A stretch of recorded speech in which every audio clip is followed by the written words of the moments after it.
What's up guys, today I'm going to show you how to make 3D intros from any logo. My name is Finn and I help beginner anime editors enhance their skills. Okay, so you want to start by creating a new composition. Let's call it tutorial. You can put any settings. I have 24 FPS and I have 30 seconds in the composition. Alright, then you want to drag in a logo. Alright, so let's pick this one. And let's make it a little smaller, so press S on your keyboard and then scale it down like that. 30. Okay, then if you have a texture on your logo, you want to duplicate it. And I don't because it's just black and white, but for this tutorial I'll just show you how to do it with the texture as well. So you copy it and then we're gonna name them. So the bottom one is texture and the top one is logo.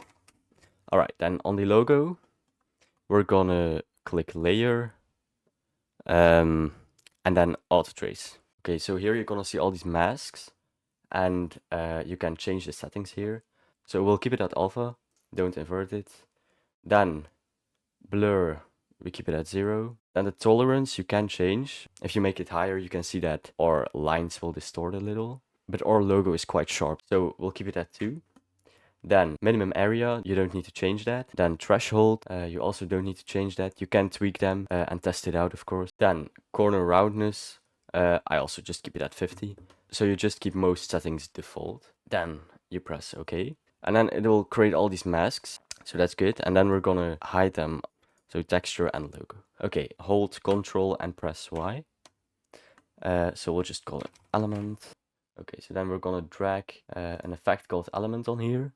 And it's not a free plugin, but I highly recommend getting it because it's pretty good.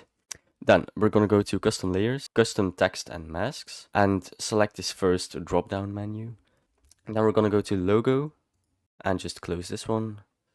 And then custom texture maps. This is for your texture. So if you had a texture on your logo, you can also click on the first drop-down menu and click on your texture. Okay, and then close this and this, and then go to scene setup and just very simply click extrude.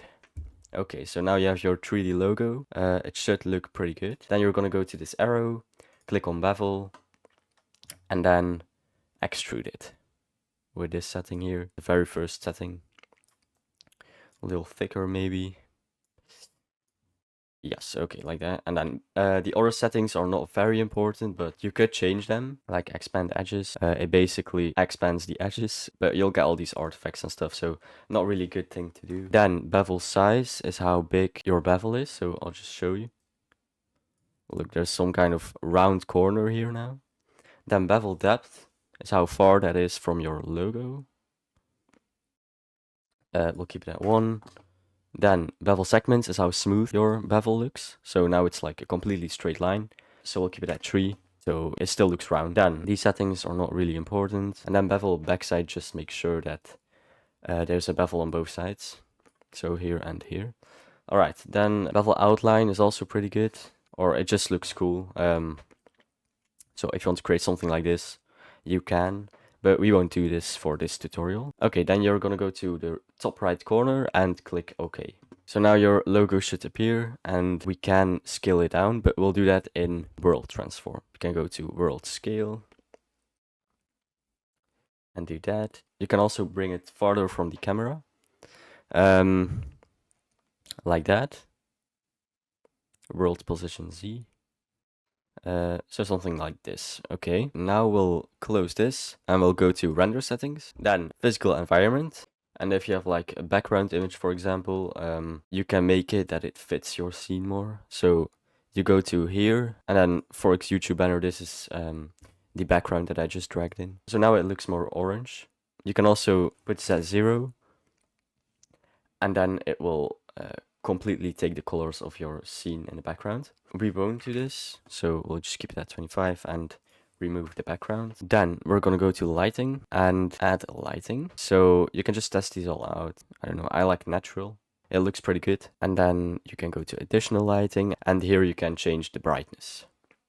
Okay, then also the rotation, we will put the X rotation to 30. Then close render settings and we're gonna go to world transform again. And then you're gonna click on this layer here, the element layer. Okay, then we're gonna make a few keyframes. We'll go to world scale and put a keyframe by clicking on this icon here. We'll put it at 0, so it's completely gone. Then we're gonna press U, and this will basically bring up all the keyframes that you've added. So we could just go to this arrow and then this one, effects, element, and then world transform, but to do it faster you can just press U. You're gonna go to the end of your animation, so we'll make it around 5 seconds long, and then you also keep this one at 0. Then you're gonna go to around the middle and scale it up a little, just like that, and then you'll go towards the end and make it a little bigger, like 0.50. Alright, so you should be able to make this, and it goes a little bigger and then down. And it's very linear now, so we'll change that, no worries. Go to the end and press N on your keyboard, and then we'll just select all our clips. So hold shift and then select them all, and then hold Ctrl and shift and press D. Okay, and then they should be all selected, so just press delete. Then we'll right click on it and then trim comp to work area. The next thing is to make it a little smoother. So select them all and then press F9. Then you can go into the graph editor here and make it look like this, and make sure there's like a part where it goes up a little and then drops down. So then it will look a little better.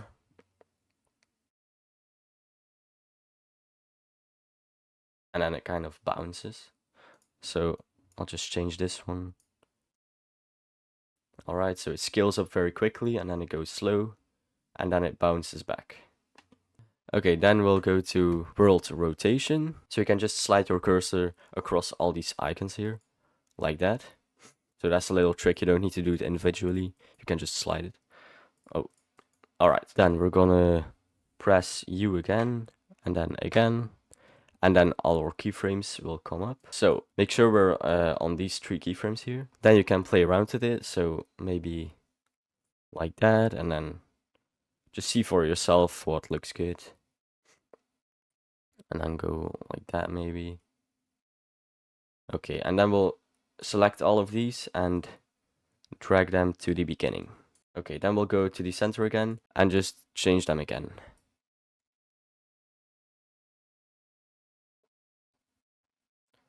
Like that. Okay, and then we'll select them all and bring them towards the end. Here, okay, and then we'll select all of them and then we'll press F9. Okay, so next what we'll do is make 3 more keyframes and just leave the values. So it just looks like they weren't there, but we will need these keyframes. So we'll select one of them and then go into the graph editor. And the reason why we put those keyframes is because we can have more control. So just make something like this. Make sure it's not completely straight, because that will look weird. So drag this one up a little. Okay. And now we only changed one value, so it still looks weird, so we need to change the other ones. Select the next one. Okay, and then the last one here. Okay, and then it should look better. So now my logo is kind of at an angle, so we'll need to change that. So what we'll do is set these keyframes to 0, 0, and 0. Okay, so that's basically your 3D intro. You can add a lot of effects to that. So for example, if we pre-compose it, just select them all and then right click pre-compose and make sure this option is selected and then this one as well. Okay, then you could add RSMB. You don't really need to add effects, but it just makes it look better. And then you can also add a glow, like deep glow, for example. These plugins are definitely not necessary, but just to give you guys an idea. For example, like this. And then we could also give it a tint, like light blue.